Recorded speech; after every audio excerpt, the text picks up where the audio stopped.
Killers Rashad and Davian Murphy's brother's grave was peed on. What if I told you that the very families of the men accused of killing Foolio are now facing curses, scandals, and straight-up horror stories that sound like a Netflix series nobody asked for? Yeah, Jacksonville doesn't just do violence. It exports drama like it's Florida's #1 product after oranges. Let's be real, everybody thought Foolio's death would end the madness. Case closed, beef settled, rival gangs move on.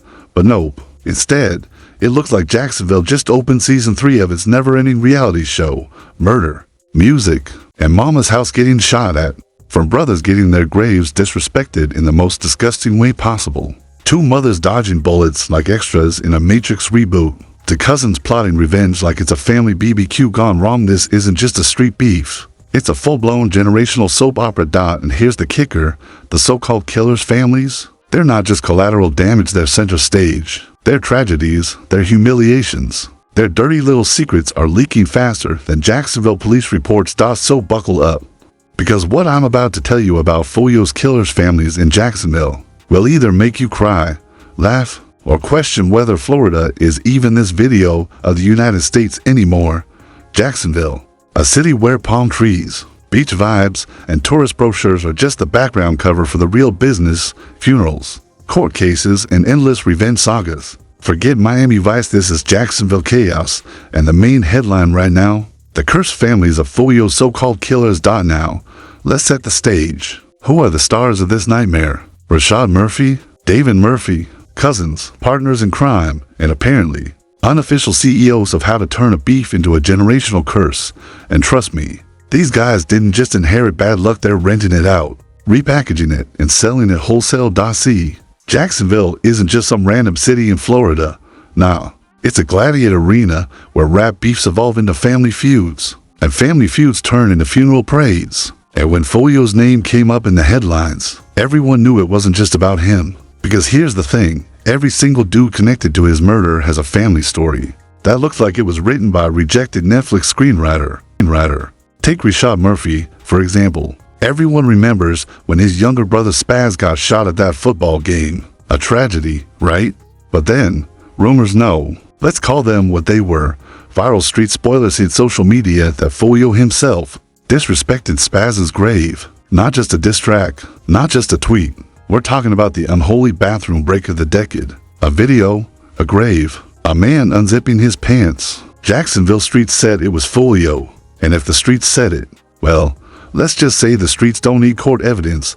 They run on Wi-Fi and vibes. From that point, the Murphy family wasn't grieving anymore, they were plotting. Think Less Morning Family, more producers of a revenge blockbuster. But what people don't talk about enough is how cursed the Murphy family became in the process. Like, it wasn't just Spaz.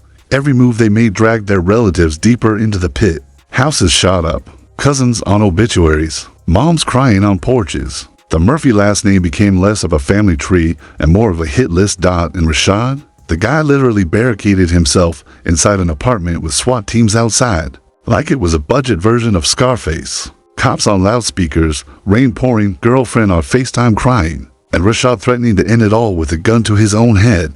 Spoiler alert, he didn't. He surrendered, but not before the entire apartment complex had front row seats to the latest episode of Jacksonville Police Theater.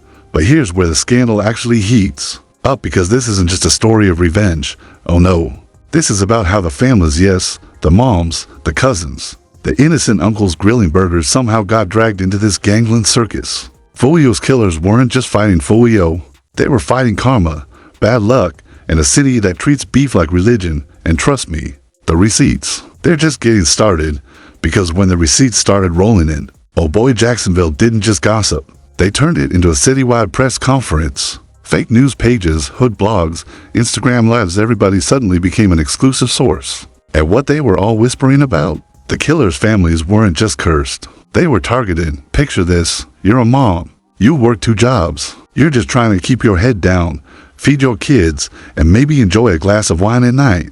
But if your son is even remotely tied to Foolio's death, congratulations, you've just become this video of the beef package deal. No refunds, no exchanges.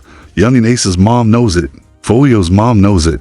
And the Murphys, they know it better than anyone. Reports started surfacing, half police chatter, half-street rumor that the Murphy family homes were being shot at more times than a carnival duck game. Anonymous neighbors claim that drive-bys became so common they didn't even duck anymore. We just turned the TV up louder, one fake witness allegedly said. Jacksonville logic, folks. Logic, folks. But the madness didn't stop there. Remember those so-called leaked videos? Yeah.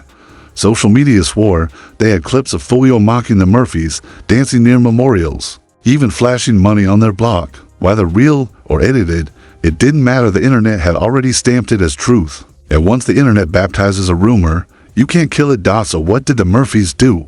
According to imaginary inside sources, they went full mafia mode. Meetings in backyards. Cousins from Atlanta driving down with mysterious duffel bags. Uncles suddenly posting cryptic Facebook statuses like, "Loyalty is thicker than blood," which, let's be honest, is the unofficial motto of every family about to make terrible life decisions. And here's this video that turned this into scandal territory. Jacksonville authorities allegedly knew. They had internal memos, confidential reports, all warning that Foolio's death was only the tip of the iceberg, and the families of his killers were in danger of being hunted like deer in hunting season. Did the cops intervene? Of course not. This is Florida. We let the chaos season itself. Meanwhile, social media reactions went nuclear. Some fans were posting justice served memes. Others were crying foul, saying, "Yo, leave the families out of it."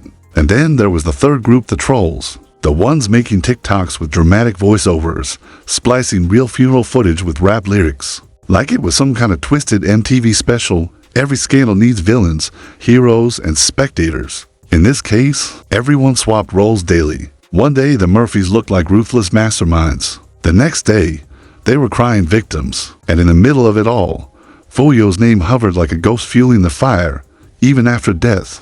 And just when Jacksonville thought the circus couldn't get any wilder, it did. Oh, but trust me, it did. Because Jacksonville doesn't know how to stop at wild. Jacksonville has to hit ludicrous mode. Right after Foolio's death, whispers started swirling that the Murphy family wasn't just dealing with beef in the streets. They were being haunted in their own homes. And no, I don't mean ghosts. I mean karma with a Glock. Anonymous sources claimed the Murphys were being extorted by people they thought were allies. Fake cousins showing up at the door like, "Yo, remember me? I'm family. Can I hold $500? Suddenly, every distant relative within a 200-mile radius was demanding hush money, protection, or a cut of the street clout. Family dinners, more like FBI surveillance meetings. And here's where the drama turned cinematic. Leaked rumors of a possible RICO case. Allegedly, state investigators were quietly stacking files against not just the shooters, but their uncles, girlfriends, even the baby mamas who accidentally drove getaway cars while pretending to DoorDash. The streets laughed about it, saying, "Florida don't need no HBO, they just need to make up the courthouse." Meanwhile, the public ate it up. Twitter threads longer than college dissertations. YouTube channels, yeah. Ones just like this dropping exclusive exposes, and Facebook annies. Lord, they were sharing fake screenshots of text messages like it was gospel. "My cousin works at the jail." They'd say, "Ma'am, your cousin cleans vending machines. Please relax." But behind the memes, behind the trolling, the reality was grim. Foolio's killers' families were unraveling. Financially, emotionally, spiritually. Imagine losing your son to the streets, only to have your home shot up, your neighbors side-eyeing you, and your name dragged into every news headline like you're the villain in a Marvel movie. And the real kicker? Jacksonville didn't feel sorry. If anything, the city leaned in. Because in this ecosystem, tragedy is entertainment. Every shooting, every arrest, every last words before sentencing clip, it's all content. People aren't asking, "How do we stop this?" They're asking, "Who's next?" So let's connect the dots. Foolio dies. His killers' families become targets. Their reputations tank. Their houses get lit up. Their loved ones can't walk outside without looking over their shoulders. And the cops? They're just sitting back with popcorn, waiting for the next headline. In the end, what happened to Foolio's killers' families in Jacksonville wasn't just payback. It wasn't just bad luck. It was a case study in how gang wars rot everything they touch: families, legacies, even the innocent. This isn't just about one rapper. It's about a city where beefs don't die with the victim, they multiply. So when people ask, what really took place with Foolio's killers' families, the only honest answer is everything. Every curse, every bullet, every betrayal. Jacksonville turned them into cautionary tales, and the story is far from over. So here's the million-dollar question. After all this chaos, after all this generational curse, after all this madness, who's really safe in Jacksonville? Because if Foolio's killers' families can't escape the smoke, then tell me who can. Was this justice? Was this karma? Or was this just another chapter in a city that refuses to stop bleeding? You decide. Because honestly, the line between victim and villain here is thinner than Florida's patience during hurricane season. And if you think this story was wild, wait till you see what's coming next. The secrets, the leaks, the scandals that nobody's ready for. Trust me, you don't want to miss it, so do me one favor. Smash that like button. Drop your hottest take in the comments. And subscribe for more unfiltered, controversial, and absolutely insane breakdowns, because this circus, it's nowhere near closing.